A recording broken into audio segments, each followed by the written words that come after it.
So as a whole, it's like this varied experience where the recognition of things that are, I guess the term is bad, in the art scene in Philadelphia also allows there to be a lot of good things. So it's like, I don't know if bad or good are the right terms to use in this sense or any sense, really, but like, so there's a lot of insularity in the Philadelphia art scene, in which it seems as if, for one to be considered valid in making the work, you have to be part of this clique. And I mean, I think that's true in every art scene or art world, and I think it's more apparent here because of the division of these educational institutions that are trying to bring people together, and then people get out on their own, but they only hang out with the people they went to school with. And then there's also this, or went to the school that they went to, and there's also like, some organizations trying to bring people together, but it just seems, it seems sparse, and like people aren't really excited. And there's this thing that happens with a geographical location in Philadelphia where distance-wise it seems like a long distance to travel across the city, but it's really not. And I mean, so there's like those things that create this interesting division within the art scene in Philadelphia. But I mean, that's also, that allows, people to be really close knit and not afraid of giving criticism. And so maybe that pushes the work forward, in some manner, and speaking, with a particular dialogue in mind. So that's like one thing that seems interesting. Also, that's also from a view of a person who's not very outgoing, who goes to a show to look at art and not hang out necessarily with people I know. It is nice to say hi and catch up briefly, but I'd much rather just go to look at art, because that's my own personality. Is I much rather prefer art over people.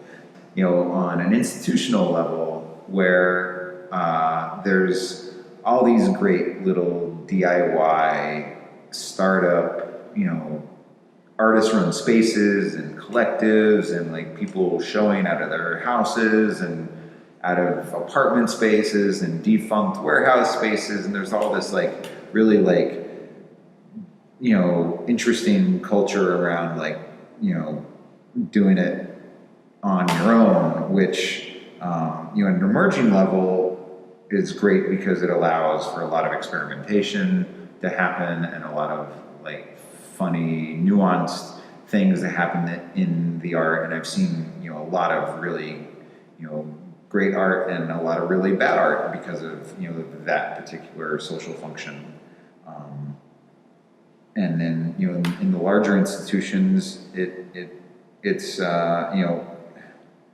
have the ICA and Fabric Workshop and a couple, the Art Alliance and Slot Foundation. Like, they're showing really great contemporary things, really exciting, and they're funded, through University of Pennsylvania and some other fundings in the Pew. They probably get grants from the Pew, and so they have the ability to show really great art, and there's not, the funding doesn't seem to like trickle out to the smaller guys, which is a particular problem. Like, I helped start this collective, and like funding was a big issue, and that's that's good and bad. Like, again, that allows people to do what they want because they don't have to cater to the dictates of, a funder or a particular art market. You know, in the sense that, if Philadelphia, if everyone was buying art at many of the galleries, like, the art would most likely be more commercial and then maybe not as exciting or as thoughtful as it is at times. So it's like a good and a bad thing. Um, but like there is the thing of having a market that drives the work forward, like a little bit, and also can, like, and again, that can make it stagnant. Like, I don't know what there probably is no right or wrong answer in this particular situation. It's just, it sucks that it's hard to sell work in Philadelphia for what it's worth, in a time and material sense, and that, I have been quoted as, if you want to sell work, try to show in New York because that's where you're going to sell it. People who buy art, even from Philadelphia artists, tend to go to New York to buy it, and that sucks. The blue chip galleries tend to, they're in the business of hopefully selling work, so a lot of it is pretty refined, and then the more DIY stuff, like, is a bit more on the edge, like it's on the fringes, or the collectives or whatever, the artist-run spaces are showing things that are a bit more on the fringe that may not be as mature in some senses, but that's not to say that some of that stuff isn't really good. Like some of that work is very good, but some other work just doesn't seem like it seems like it reaches too far. Come to the point of like knowing what it is exactly. Like the work hinges on, a lot of like formal elements and conceptual elements that aren't necessarily really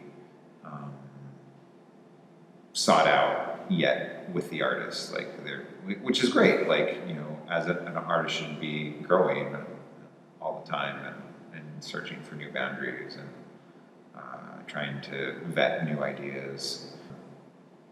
My experience is that when there is maybe an institution that helps, not only the large arts venues, but also the small little guys, everybody benefits.